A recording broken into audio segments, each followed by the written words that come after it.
Howdy folks, Chuck Schiele here today. I'm sitting in my living room at home this time, and I'm here with my good friend Michael Head from San Diego, California. Michael is a record producer. He is a kick-ass guitar player. He plays for the Money Men, the Country Rockin' Rebels, lesser known Bad Science Fiction, and a host of other groups. He produces a lot of people in the area and is actually involved with civic involvements and music as it relates to that. So welcome here today with our special interview with Michael and Making Music Magazine.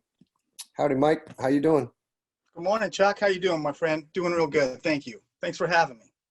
You're welcome. Thanks for being here.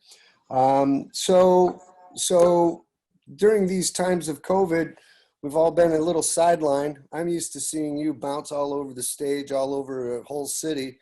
And I can't imagine you can't get much past the couch right now. So what have you been doing keeping yourself busy these days?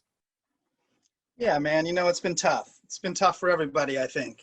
And independent artists definitely like to keep busy. And so it's been a challenge.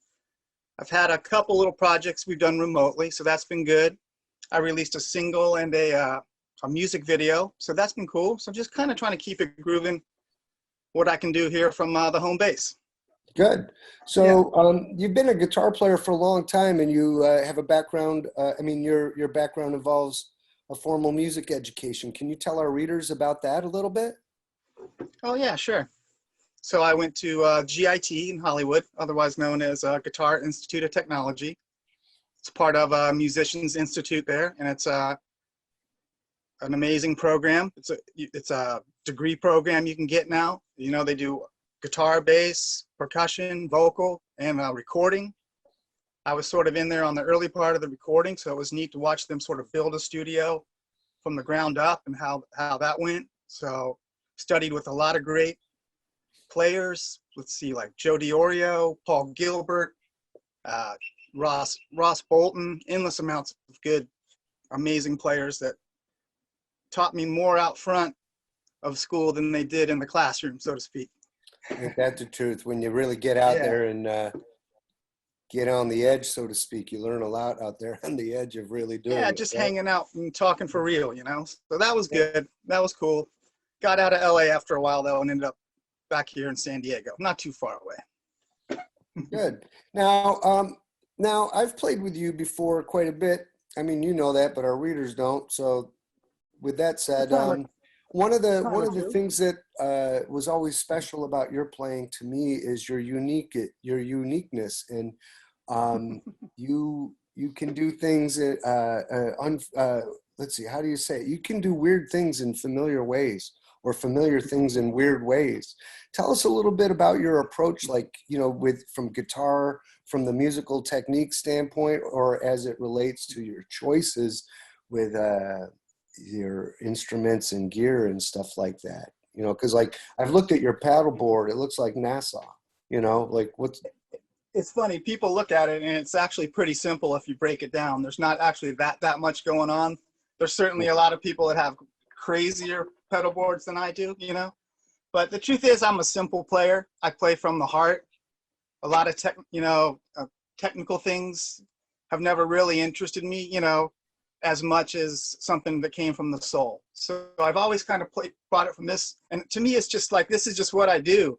It's nothing tricky or fancy, you know, and I'd say that as a thing for people to learn from. It's like, take the thing that makes you you and maybe just tweak it, develop it a little, probably make you famous, you know, do your thing. That's the most important thing, I think people could take away. But yeah, I'm a simple player, and it all starts from a very simple place. To me, I'm just sort of maybe in a weird way to describe it, sort of hiding it, you know what I mean? And that sort of, then that comes out in this other weird way.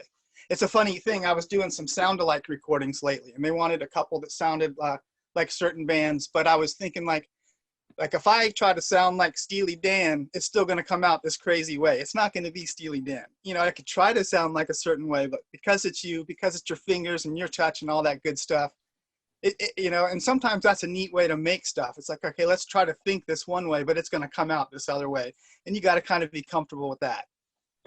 That's a very important thing to say because really that's what all our heroes do. That's what the Yeah, heroes do. They are willing to be themselves in a unique self in an authentic way. And you're absolutely right. yeah. Although you mentioned that you do simple things, you do simple things with great acrobatics. I might Thanks, add, brother. it's not that simple, bro. We're all just trying to prove that we're legit, you know? Yeah. Anyway, so tell us a little bit about the gear you use. I know that you have some really cool guitars. If you have them around, maybe you could show the kids. Yeah, And, yeah, you got that airplane guitar? absolutely. How did you know? I I might just be love close that by thing. right here. Yeah. So here's the airline. Airline. That's right. It's made by Eastwood.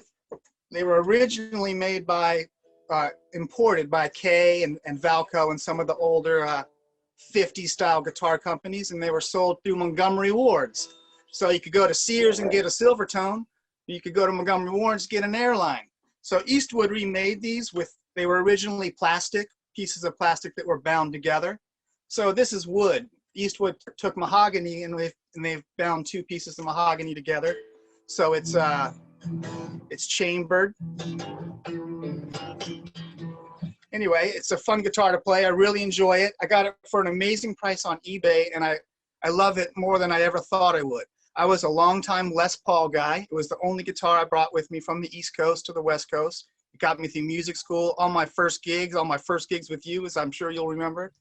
And then I was always dedicated. I'm a one guitar guy. I'm gonna play Les Paul. I'm Jimmy Page, you know. And then I got an SG, just something a little lighter and a little more fun, and a little had a Bigsby bar on it, and so it was a little fun. And then I got into a Telly, and then it just opened a rabbit hole. This was the next one, and I always seem to go in these spurts. When I get a guitar, I play it for a long time. You know, for 2 or 3 years straight, that's my guitar. So this is a nice guitar. It's nice and light. It's easy to pick up and play a lot of gigs, you know.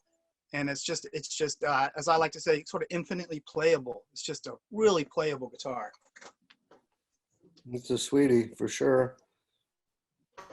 I do love it. I do love it. It Well, what misses about you. that Telly? Did you hot rod a Telly? Yeah, we custom made a Telly. I have a Fender Highway 1 Telly body with a custom neck put on by Fred Murata at the Repair Zone here in San Diego. He's one of the, Uh-huh. as you know, most well-respected Oh, guitar repair and absolutely. luthiers here in town.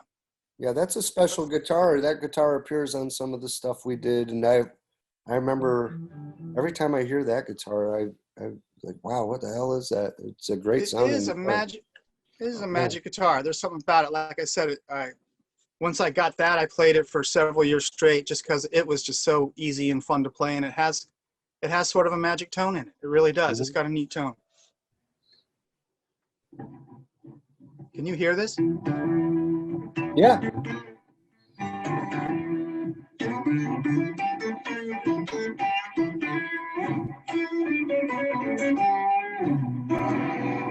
Oh, you got It's a little that fuzz and October on there now.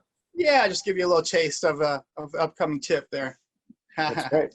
All right. Yeah, we're gonna have a Nice. full-on tip from Michael Head about that octave pedal that he's goofing around with right there, ladies and gentlemen. Um, Absolutely. so you know, for other guitar players coming up through the grid, what would be one of the best advices you could ever give to somebody, you know, coming along, starting out? Sure. Say a time saver, you know, one of the things that could save people a lot of time as they enter the world of Yeah. guitar and music. What's amazing nowadays is that people have so much technology at their fingertips with YouTube and other ways. There's a lot of knowledge out there that you can grab, you know, real quick, and just in no time at all, like you're saying, be a lot further along than you were as a player the day before, you know? Yeah, I just try to get a little better every day. I know it seems like that's a small thing, but if you can climb a little every day, if you can get a little better, you know, build those calluses a little bit every day, and just try to be a better player than you were the day before.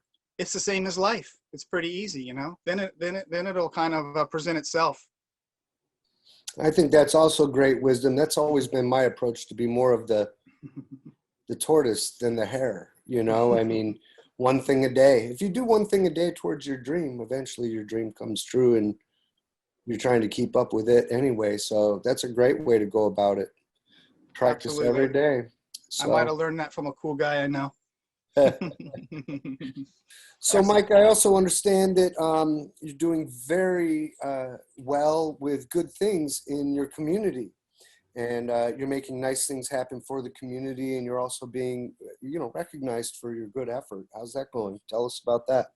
Yeah, it's much appreciated. I definitely love giving back to local San Diego, Ocean Beach in particular. I help out with their a lot of their civic events. I coordinate music for their weekly farmers market, their OB Street Fair that has over 70,000 attendees a year.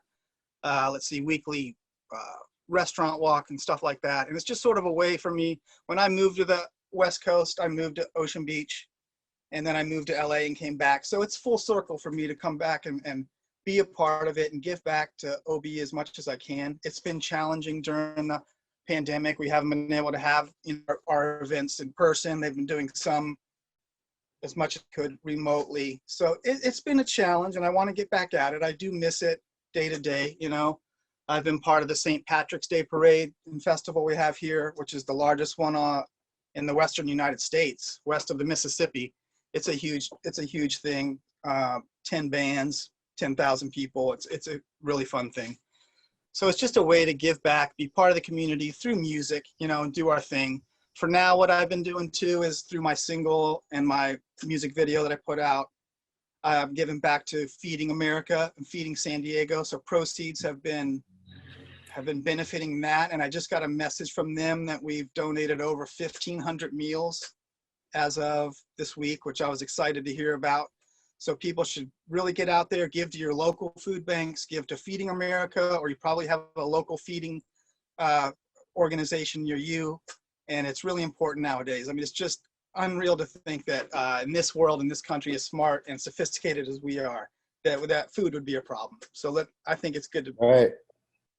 try to That's help that great, man. organization. That's great to hear. It's amazing, the Yeah, power of music, what you can do with that. All right. Well, absolutely. thanks, man. Oh, Hey, dude. listen, folks, if you're having a great time, make sure you hit the like button. Make sure you subscribe to all our social media channels, our YouTube channel, whatever we got. We're everywhere all the time. Like our page, send people our way. Make sure you visit Michael over here tell them where to find you, Mike. Oh, you can dig me up on Facebook and Instagram at Michael Head Music or at cabezarecords.com. That's CABEZA records.com. Awesome. All right, folks. Well, thanks for stopping by. Thanks to Paula, our producer, for making the show go. We appreciate you all being here. Make sure you practice every day, and you all have a great day. Peace.